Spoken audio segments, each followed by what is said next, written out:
യോഹന്നാൻ അദ്ധ്യായം 7. അതിന്റെ ശേഷം യേശു ഗലീലയിൽ സഞ്ചരിച്ചു. യഹൂദന്മാർ അവനെ കൊല്ലുവാൻ അന്വേഷിച്ചതുകൊണ്ട് യഹൂദ്യയിൽ സഞ്ചരിപ്പാൻ അവന് മനസ്സില്ലായിരുന്നു. എന്നാൽ യഹൂദന്മാരുടെ കൂടാരപ്പെരുന്നാൾ അടുത്തിരുന്നു. അവന്റെ സഹോദരന്മാർ അവനോട്, നീ ചെയ്യുന്ന പ്രവൃത്തികളെ നിന്റെ ശിഷ്യന്മാരും കാണേണ്ടതിന് ഇവിടം വിട്ട് യഹൂദ്യയിലേക്ക് പോക. പ്രസിദ്ധനാകുവാൻ ആഗ്രഹിക്കുന്നവൻ ആരും രഹസ്യത്തിൽ ഒന്നും ചെയ്യുന്നില്ലല്ലോ. നീ ഇത് ചെയ്യുന്നു എങ്കിൽ ലോകത്തിന് നിന്നെ തന്നെ വെളിപ്പെടുത്തുക എന്ന് പറഞ്ഞു. അവന്റെ സഹോദരന്മാരും അവനിൽ വിശ്വസിച്ചില്ല. യേശു അവരോട്, എന്റെ സമയം ഇതുവരെ വന്നിട്ടില്ല, നിങ്ങൾക്കോ എല്ലായ്പ്പോഴും സമയം തന്നെ. നിങ്ങളെ പകപ്പാൻ ലോകത്തിന് കഴിയുന്നതല്ല, എന്നാൽ അതിന്റെ പ്രവൃത്തികൾ ദോഷമുള്ളവ എന്ന് ഞാൻ അതിനെക്കുറിച്ച് സാക്ഷ്യം പറയുന്നതുകൊണ്ട് അത് എന്നെ പകയ്ക്കുന്നു. നിങ്ങൾ പെരുന്നാളിന് പോകുവിൻ. എന്റെ സമയം ഇതുവരെ വന്നിട്ടില്ലായ്കകൊണ്ട് ഞാൻ ഈ പെരുന്നാളിന് ഇപ്പോൾ പോകുന്നില്ല. ഇങ്ങനെ അവരോട് പറഞ്ഞിട്ട് ഗലീലയിൽ തന്നെ പാർത്തു.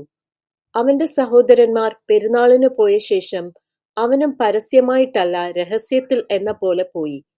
എന്നാൽ യഹൂദന്മാർ പെരുന്നാളിൽ അവൻ എവിടെ എന്ന് ചോദിച്ച് അവനെ അന്വേഷിച്ചു. പുരുഷാരത്തിൽ അവനെക്കുറിച്ച് വളരെ കുശുകുശുപ്പ് ഉണ്ടായി.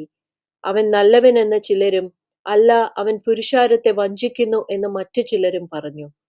എങ്കിലും യഹൂദന്മാരെ പേടിച്ച് ആരും പ്രസിദ്ധമായി അവനെക്കുറിച്ച് സംസാരിച്ചില്ല.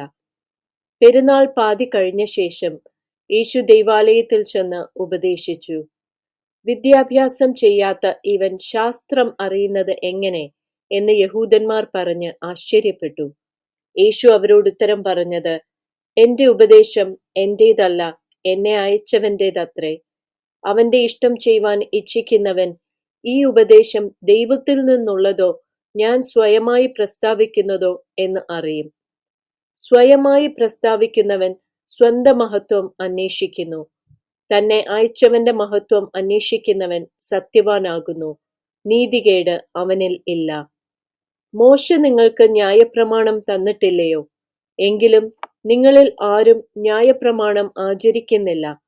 നിങ്ങൾ എന്നെ കൊല്ലുവാൻ അന്വേഷിക്കുന്നത് എന്ത്? അതിന് പുരുഷാരം, നിനക്ക് ഒരു ഭൂതമുണ്ട്, ആർ നിന്നെ കൊല്ലുവാൻ അന്വേഷിക്കുന്നു എന്ന് ഉത്തരം പറഞ്ഞു. യേശു അവരോട് ഉത്തരം പറഞ്ഞത്, ഞാനൊരു പ്രവൃത്തി ചെയ്തു, അതിങ്കൽ നിങ്ങൾ എല്ലാവരും ആശ്ചര്യപ്പെടുന്നു. മോശ നിങ്ങൾക്ക് പരിച്ഛേദന നിയമിച്ചിരിക്കയാൽ അത് മോശയുടെ കാലത്തല്ല, പിതാക്കന്മാരുടെ കാലത്തത്രേ തുടങ്ങിയത്.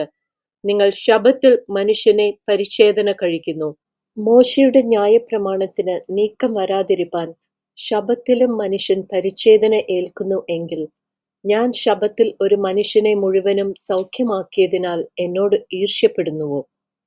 കാഴ്ചപ്രകാരം വിധിക്കരുത്, നീതിയുള്ള വിധി വിധിപ്പിൻ. യെരൂശലേമ്യരിൽ ചിലർ, അവർ കൊല്ലുവാൻ അന്വേഷിക്കുന്നവൻ ഇവൻ അല്ലയോ? അവൻ ധൈര്യത്തോടെ സംസാരിക്കുന്നുവല്ലോ, അവർ അവനോട് ഒന്നും പറയുന്നില്ല. ഇവൻ ക്രിസ്തുവാകുന്നു എന്ന് പ്രമാണികൾ യഥാർത്ഥമായി ഗ്രഹിച്ചുവോ? എങ്കിലും ഇവൻ എവിടെ നിന്ന് എന്ന് നാം അറിയുന്നു. ക്രിസ്തു വരുമ്പോഴോ അവൻ എവിടെ നിന്ന് എന്നും ആരും അറിയുകയില്ല എന്ന് പറഞ്ഞു. ആകയാൽ യേശു ദൈവാലയത്തിൽ ഉപദേശിക്കുമ്പോൾ, നിങ്ങൾ എന്നെ അറിയുന്നു, ഞാൻ എവിടെ നിന്നെന്നും അറിയുന്നു. ഞാൻ സ്വയമായിട്ട് വന്നവനല്ല, എന്നെ അയച്ചവൻ സത്യവാനാകുന്നു, അവനെ നിങ്ങൾ അറിയുന്നില്ല.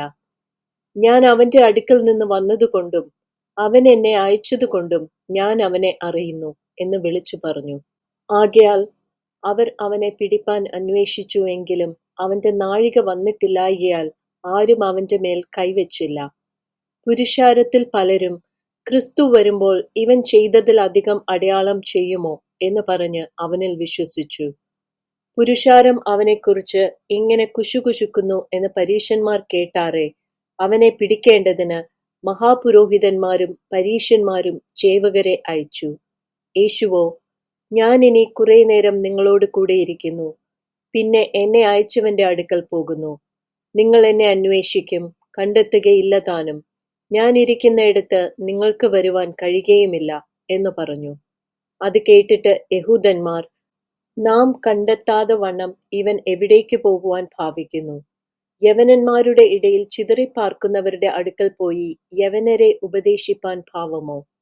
നിങ്ങൾ എന്നെ അന്വേഷിക്കും, എന്നെ കണ്ടെത്തുകയില്ല താനും.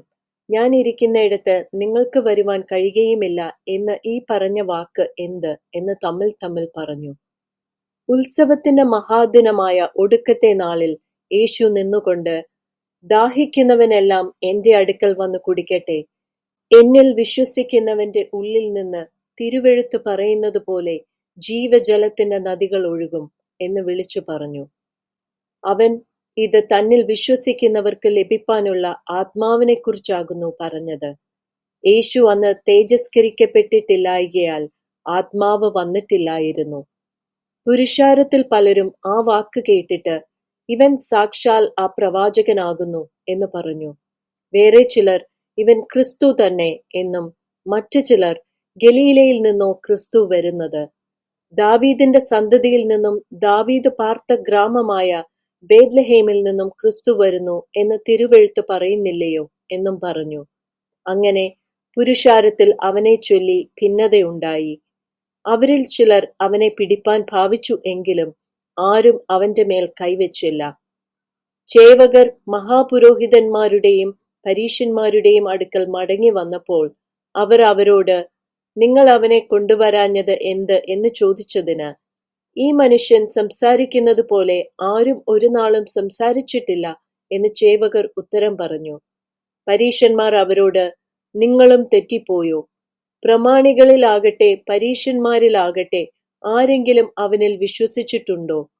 ന്യായപ്രമാണം അറിയാത്ത പുരുഷാരമോ ശപിക്കപ്പെട്ടവരാകുന്നു എന്ന് ഉത്തരം പറഞ്ഞു.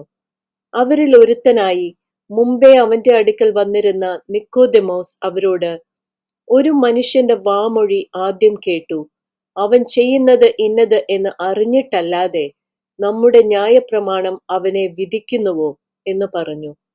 അവർ അവനോട്, നീയും ഗലീലക്കാരനോ? പരിശോധിച്ചു നോക്കുക, ഗലീലയിൽ നിന്ന് പ്രവാചകൻ എഴുന്നേൽക്കുന്നില്ലല്ലോ എന്ന് ഉത്തരം പറഞ്ഞു. അങ്ങനെ ഓരോരുത്തൻ താന്താന്റെ വീട്ടിൽ പോയി.